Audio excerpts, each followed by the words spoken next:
How can you set goals in a way that maximizes the chances you hit them based on your psychology?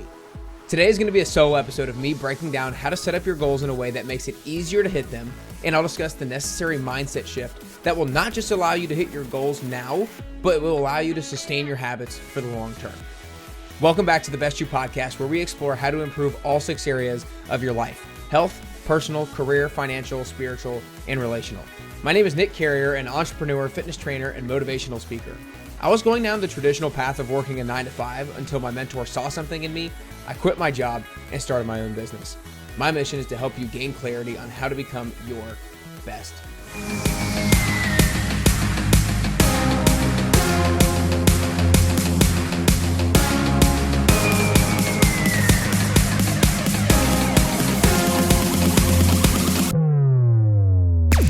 Today, I'm really excited to have a solo episode on the psychology behind setting and achieving your fitness goals. The thing about goal setting is it is a complicated topic, and oftentimes people don't like the idea of goal setting because they haven't achieved their goals in the past. But oftentimes the reason that people haven't achieved their goals in the past is not based off of their abilities. It's not based off of their talent. It's just simply based on the way they approach their goals. And if you know the underlying psychology behind goal setting, behind behavior change, then it can set you up for success to actually achieve your goals. And not only are we going to talk about how to set up your goals, but we're going to talk about the necessary mindset shift that is needed so that you don't just achieve your goals and then you go back to your old habits, but you achieve your goals and then you form sustainable habits that you can maintain in the long term. So for those of you guys that are listening to this who are 10-week transformation participants, this is going to dive even further in depth into the 5 steps to goal success that you learn in the 10-week transformation. For those of you who have not participated in a 10-week transformation, this will be a deep dive into the framework that I coach people who participate in the 10-week transformation. So whether you have or have not participated in a 10WT, this is going to be very informative and allow you to really take some nuggets that you can apply with whatever goals that you're trying to achieve in life, especially obviously with your health and fitness goals, but whether it's a career goal, a financial goal, a relationship goal, then there's a way to apply all of this to those goals as well. So I'm going to start off by going through the 5 steps to goal success, breaking down each one and why each one from a psychological perspective is super powerful. And then I'm going to finish off today talking about the necessary mindset shift that is needed to make your habits sustainable and make it so that you're consistent with your habits for the long term. Because I know all of you guys listening, all of you guys listening are not somebody who's trying to be a bodybuilder. You're not trying to be an ultra marathoner. You're not trying to be Superman or Hercules. You just want to be a healthy person who is mobile and fit and active now, and they feel good in their body now, but they're also somebody who can feel good in their body in 20, 30, 40 years, and they're able to run around and jump around and play with kids, play with grandkids and that sort of thing. And so we want to make sure that we have a mindset that allows you to stay consistent with your habits long term. So let's start off with the 5 steps to goal success. The first one is building your big. That's your BYG, your best you goal, which is your why behind your health and fitness. Why health and fitness habits are important to you and necessary to you. And when you're forming your why, you want 3 things. You want to start off by defining what you're working away from. Number 2, you want to define what you're working towards. And number 3, you want to define who you are doing it for. So let's break each one down. The first one, what are you working away from? From a psychological perspective, why that is so powerful is the human brain wants to avoid failure almost more so than it wants to achieve success. And so we have a part of our brain that's called the amygdala. And the amygdala is largely responsible in our goal-setting habits. And so if we have a clear painted picture of what we're trying to avoid, of what failure looks like, then our amygdala kicks in and it causes us to do actions and create habits so that we don't live into that concept of failure. And so for a lot of people that I work with and talk to, and a lot of you guys I know, maybe it's you're trying to avoid being like your parents. Like maybe your mom or your dad or both of them are overweight, obese, and they're in pain and they're constantly on medicine, and it's just a challenge for them to go to the mailbox. And that clear picture for you is like, I don't want to be like that in 20 years. I don't want to be like that in 30 years. And if you can keep that top of mind and even write it down somewhere, then it can be a huge psychological hack to be like, as a reminder, like, no, you don't want to be like mom, you don't want to be like dad, or whatever that concept of failure is, or that picture of failure is for you. But if you can define what you're working away from a psychological perspective, it kicks in the amygdala part of the brain that can spark you to take action in a positive manner. So that's why psychologically we want to define what we're working away from. Number two, what you're working towards. If we can have a clear picture of what success looks like, it provides us with direction, and it kicks in the visual system of the brain. And so when we can have a clear picture of where we're going and what success looks like, and we can almost visualize that, then the visual system of the brain kicks in and allows us to start taking action so that we can make that come to fruition. And so when we define what we're working away from, it provides us with a sense of urgency to, holy crap, I want to work away from there. When we say where we want to go, it's like, oh, that provides me with direction. That's where I'm heading towards. And number three, who are you doing this for? Psychologically, many of you guys are much more willing to let yourself down than you are to let somebody else down.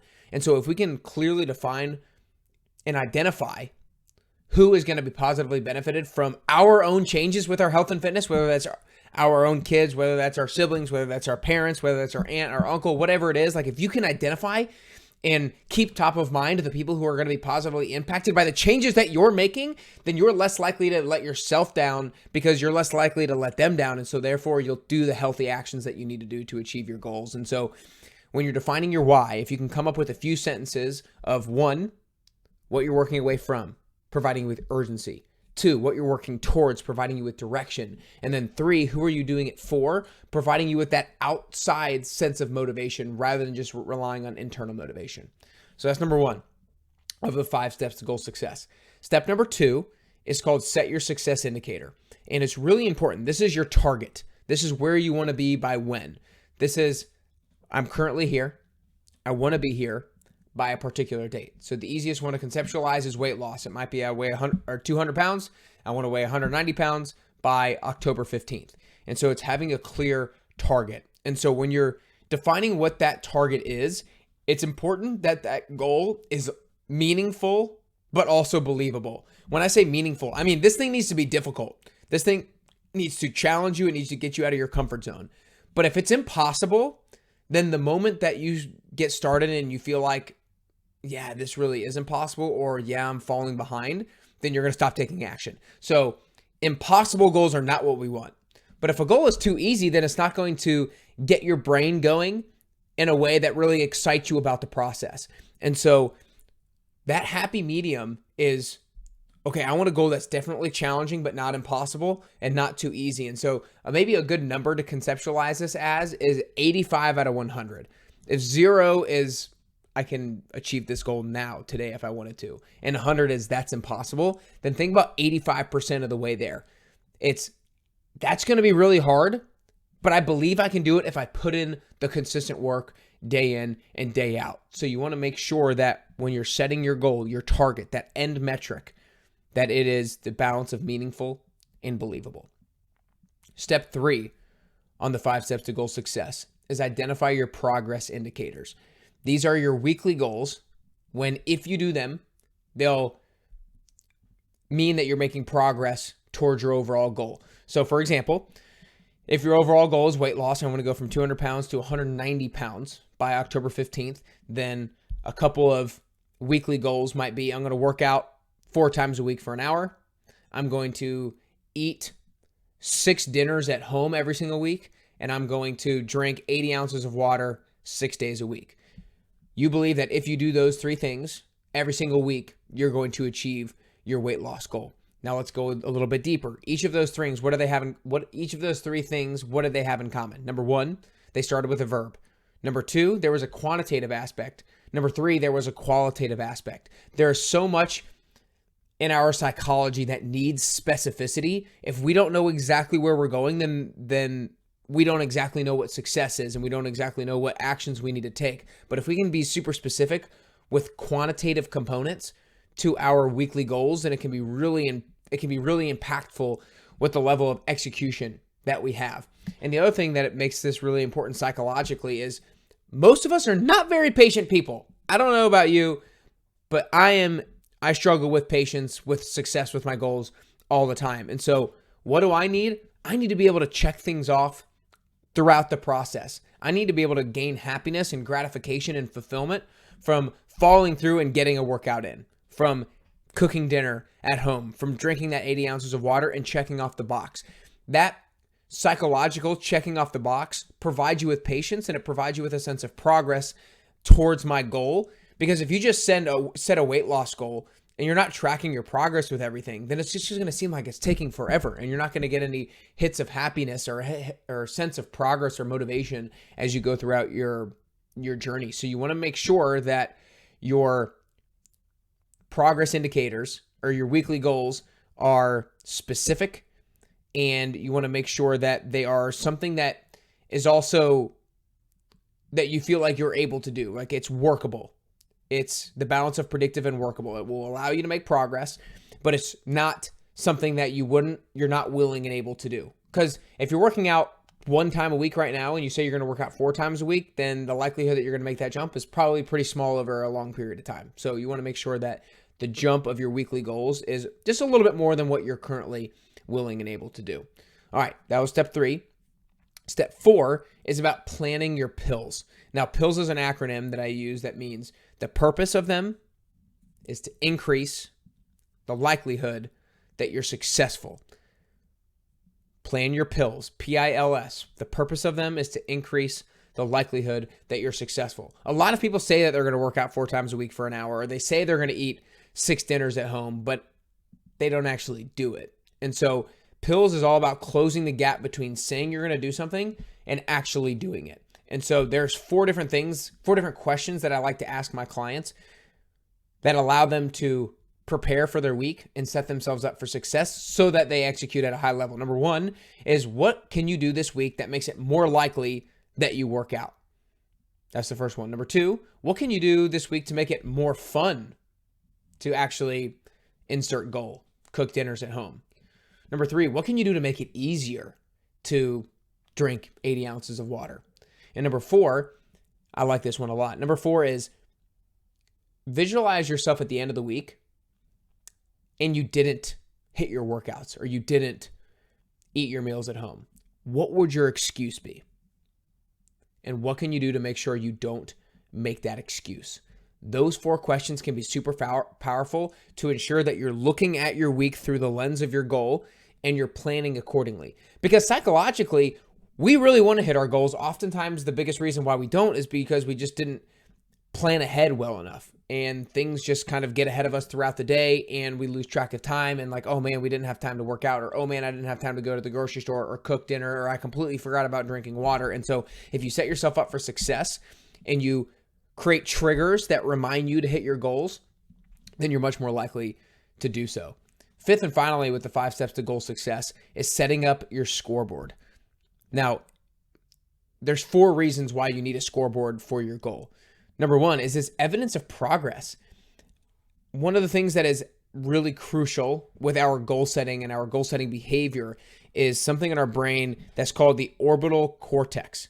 Now, I'm not an expert on neuroscience or anything. This is something that I learned from Dr. Andrew Huberman, but he talks about how the orbital cortex of our brain is responsible for assessing where we are en route to our goal. And if that orbital cortex is sensing that we are making progress, then that provides us with motivation, that provides us with that dopamine hit that we need in order to keep going. But oftentimes people don't have evidence of progress. They don't have a scoreboard. And if you don't have evidence of progress, you render that increased sense of motivation impossible.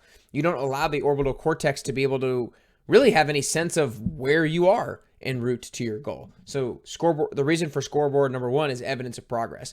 Number 2 is kind of what I talked about before, is it's a reminder. It provides you with urgency.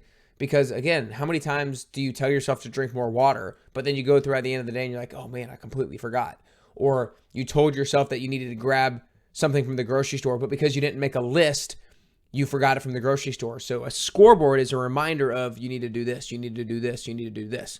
Number 3, it provides you with a sense of accountability. The last thing you'll want to do is have a scoreboard and see empty boxes not checked off. Now, inevitably, there's going to be some empty boxes checked off because nobody's perfect, but it provides you with a sense of accountability of, okay, this thing is game on. Let's do this. And then fourth and finally, your scoreboard provides you with feedback. It provides you with like, okay, is this thing working?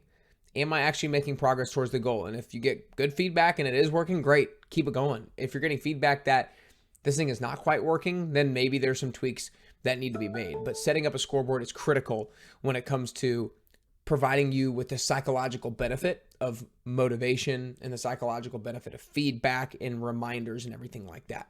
So those are the 5 steps to goal success. That is the psychology behind hitting your goals at a higher level and executing them at a higher level. Now, this last part of this episode is going to be, okay, what's the mindset shift that allows somebody to have habits that they sustain consistently for the long term? Every single one of you listening, you want to work out for the rest of your life. Like, you want to work out for the rest of your life because you want to be healthy the rest of your life. You want to eat healthy for the most part for the rest of your life so you can be mobile, agile, fast, you can jump, you can run around, you can do all the things that you want to do with the people that you want to do them with.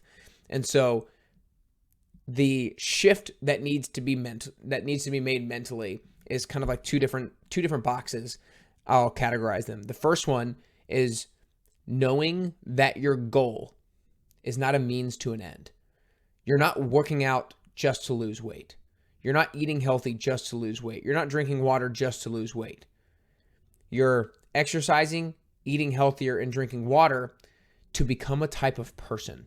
And so that's the perfect segue into the second part. It's an identity shift that needs to be made in your head in order for you to sustain habits consistently across the long term. If you don't see yourself as a healthy person, if you don't see yourself as a health and fitness person, then you're not going to maintain habits that a health and fitness person maintains. One of my favorite quotes from a guy named Zig Ziglar is, you will never consistently behave in a manner that is inconsistent with how you see yourself. Let me say that one more time. And if you want to get out a notepad and write that down, this is one of my favorite quotes ever. You will never consistently behave in a manner that is inconsistent with how you see yourself. You will never consistently work out if you don't see yourself as a workout person. You will never consistently eat healthy if you don't see yourself as a healthy eater. You have got to change your psychological narrative about yourself in order to maintain habits for the long term. And I have 5 different things real quick that I can rattle off to help you change your identity, right? Because a lot of you guys are hearing that and be like, okay, well, I want to work out long term, but I don't necessarily see myself as a workout person. Or I want to eat healthy for the long term, but I don't necessarily see myself as a person who always eats healthy. That's not my identity. I guess before I even go to these 5 things is, a workout person is not just a gym rat that you see on Instagram who squats and benches 300 pounds. A healthy eater is not somebody who just does freaking juice cleanses or just does crazy things all the time and never eats unhealthy. Like, that is not what a healthy person looks like. That is not what a fitness person looks like. Like, a fitness person is you.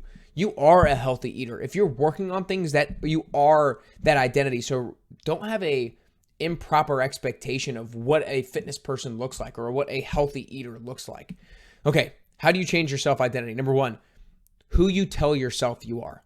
You want to make sure that the internal dialogue you have in your head is not of somebody who is not a healthy eater, somebody who is not a fitness person, somebody who can't do something, because yes, you freaking can.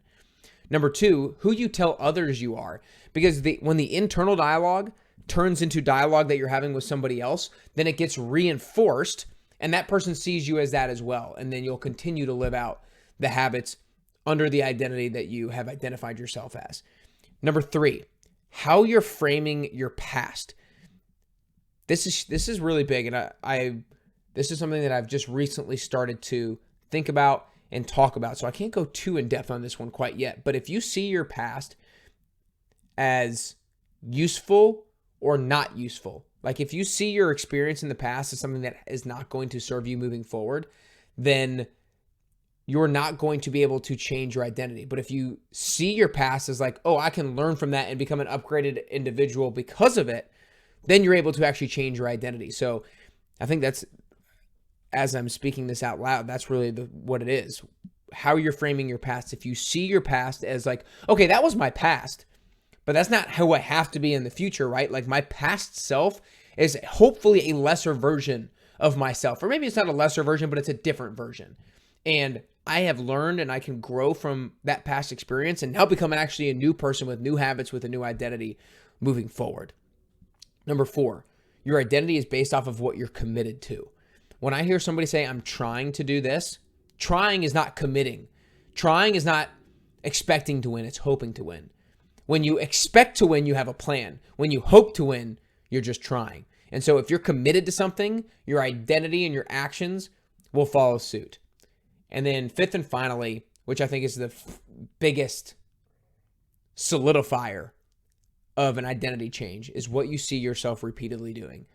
If you currently don't see yourself as a workout person, but then you work out 3, 4, 5 times a week for the next 3, 4, 5 months, then you have a whole lot of evidence like, oh, I am a workout person now. Or if you don't see yourself as a healthy eater, but then over the next 3, 4, 5 months, you cook dinners at home most nights, and when you go out to eat, you order a healthier option or at least a healthier side, then you have built a whole lot of evidence of like, oh, look at me. Like I actually am a healthy eater. And so if you can build up a strong, solid batch of evidence of all your behaviors in the past, then that really helps to transform your identity moving forward.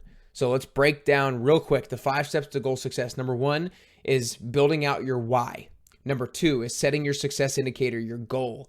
3 is your progress indicators, your weekly goals. Number 4 is planning your pills. It's setting yourself up for success by planning ahead. Number 5, it's setting up a scoreboard so you have an evidence of progress. And then when it comes to identity change, how do you change your identity so that you can maintain the habits that you want to maintain consistently over the long term? Number 1, it's really who you tell yourself you are really impacts that. Number 2, who you tell others you are impacts your identity. Number 3, how you're framing your past. Are you framing it as something that you can grow from or something that you're stuck in? Number 4, what are you committed to? Are you trying? Are you hoping to win or expecting to win? 5th and finally, what you see yourself repeatedly doing. Build up a solid body of evidence that shows yourself that you are a different kind of person, that you are that healthy eater, that you are that fitness person. I promise you, this approach is different than the approach that most people take with health and fitness. Results are great. Hitting goals are great. But if you see your goal as a means to an end, you will always be inconsistent. Maybe you'll be inconsistent for a few years, but hey, if you're like me and you're 28 right now and you're consistent over the next 5 years, but then you fall off, then you fall off. Like you don't want to be consistent for the next 5 years. You want to be consistent for the rest of your life.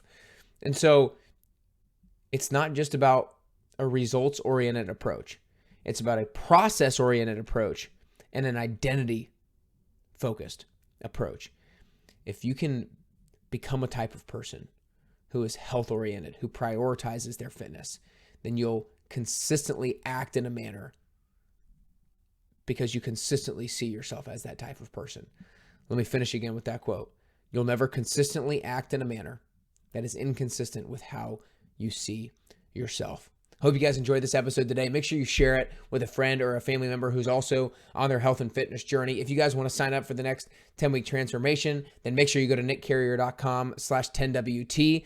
And October 16th is the start of the last one of the calendar year. Really excited to help people go throughout the holidays, feeling their best, looking their best, and able to go into 2024 being like, man, I've never felt this energized and felt this great going into a new year before. I've always felt regretful of my actions that I made throughout the holiday season. But if you want to join, go to nickcarrier.com/10WT because this is the last week. If you're listening to this episode right when it comes out, this is the last week that you can register before we get going. nickcarrier.com/10WT. But I promise you guys, if you can do these things, they will hack your psychology and allow you to set goals properly, achieve those goals, and transform your identity. It will allow you to get closer and closer to your best you.